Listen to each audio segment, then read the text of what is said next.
ଶୀତ ଦିନ ସରିବାକୁ ବସିଲାଣି ତ ଶୀତ ଦିନରେ ଡିଙ୍ଗିରି ଛତୁ ମଧ୍ୟ ଚାଷ କରାଯାଇଥାଏ। ତ ଦେଖିପାରୁଥିବେ ମମି ଏବେ ଯାଉଛି ତୋଳିବା ପାଇଁକା ଛତୁ। ତ ଏଇଟା ବି ଆମର ମଧ୍ୟ ଶେଷ ବେଡ଼। ତ ଏଇଟା ସରିଗଲା ପରେ ଡିଙ୍ଗିରି ଛତୁ ମଧ୍ୟ ଏବେ ସରିଯିବ।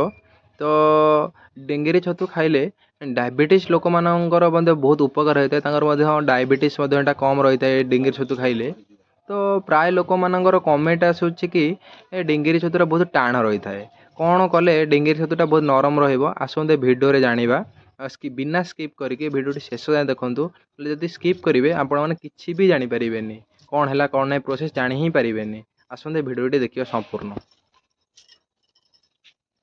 ଡିଙ୍ଗିରି ଛତୁ ବଛା ହେଉଛି।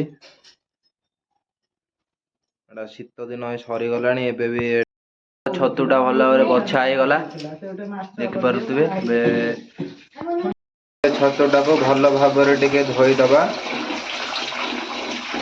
ଭଲ କିନା ଏବେ ଧୁଆ ହେଇଗଲା। ଏବେ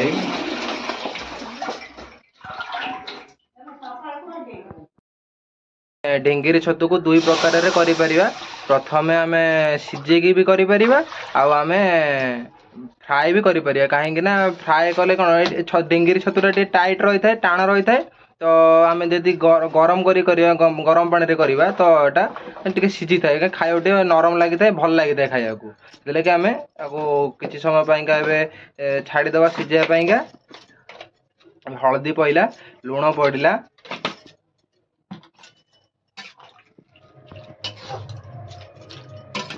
ହେଲା। ଆମର ଏବେ ସିଝିଗଲାଣି, ତାକୁ ଗୋଟେ ପାତ୍ରରେ ଛାଣିକି ରଖିବା।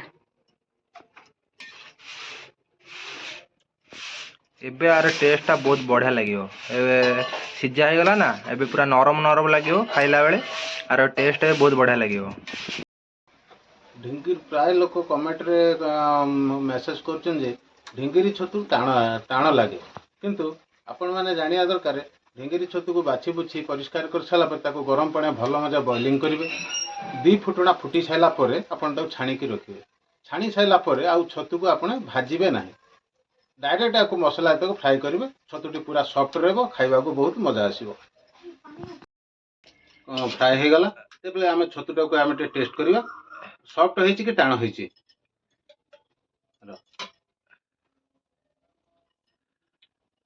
ବଢିଆ ସଫ୍ଟ ହେଇଛି, ଖାଇବାକୁ ମସ୍ତ ଲାଗୁଛି ପୁରା।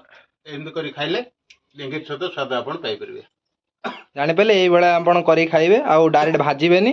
ତ ଫୁଟେଇକି ଗରମ ପାଣିରେ ଫୁଟେଇବେ, ତାପରେ ଖାଇଲେ ବହୁତ ଟେଷ୍ଟ ଲାଗିବ, ନରମ ବି ମଧ୍ୟ ରହିବ।